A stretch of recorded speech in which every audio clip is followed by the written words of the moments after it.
Oke, baru-baru ini tersebar teman-teman video voice note daripada Dr. Richard Lee yang memohon kepada Elia untuk datang kembali ke podcastnya.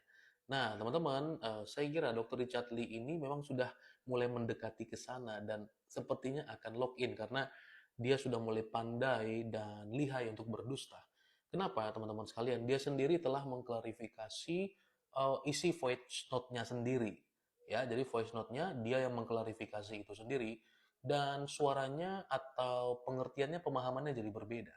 Yang saya soroti adalah sebenarnya Dr. Richard Lee ini tidak peduli terhadap kebenaran karena dia mengaku sebagai seorang Katolik ya atau sebagai orang percaya. Dia sendiri tidak mengerti tentang kebenaran di dalam keyakinannya. Dan dia tahu bahwa pasar yang paling besar juga tentang media sosial ini adalah berbicara tentang agama dan itu memang sangat isu paling sensitif tetapi juga sangat dinanti-nantikan. Makanya dia hanya berpikir dari sisi influencernya saja. Sehingga memang ketika Elia berbicara di podcastnya menjadi sorotan, dan kalau itu tadi kita berbicara sebuah brand, saya kira dia sudah dapat untung besar.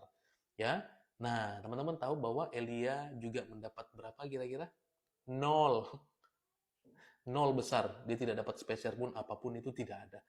Ya, dan kemudian dia masih berani untuk meminta Elia untuk datang kembali dan menuduhkan Elia bahwa Elia ketakutan. Bahasa ketakutan itu dari siapa ya?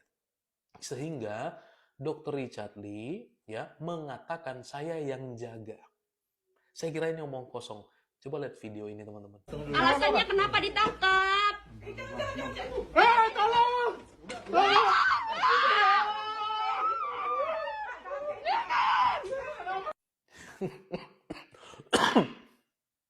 Apakah dia bisa menjaga dirinya sendiri?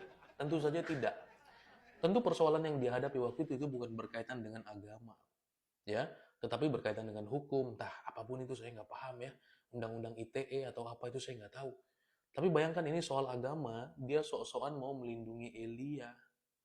Serius, ya. Jadi Elia jangan percaya, ya. Kita akan cerdik seperti ular dan tulus seperti merpati. Bahwa orang-orang tertentu memang bebas berbicara apa saja tentang keyakinannya, ya. Nah, tetapi tentu saja dalam hal ini kita butuh berhikmat. Sudut pandang dari Richard Lee itu hanya duit. Dia hanya berpikir uang dan keuntungan daripada medianya sendiri. Ya. Nah, jadi dia sendiri pernah mengalami itu. Tidak mungkin dia mau menyelamatkan orang lain, ya. Apalagi isunya adalah tentang agama. Ya, teman-teman itu dipikirkan baik-baik ya. Tuhan berkati.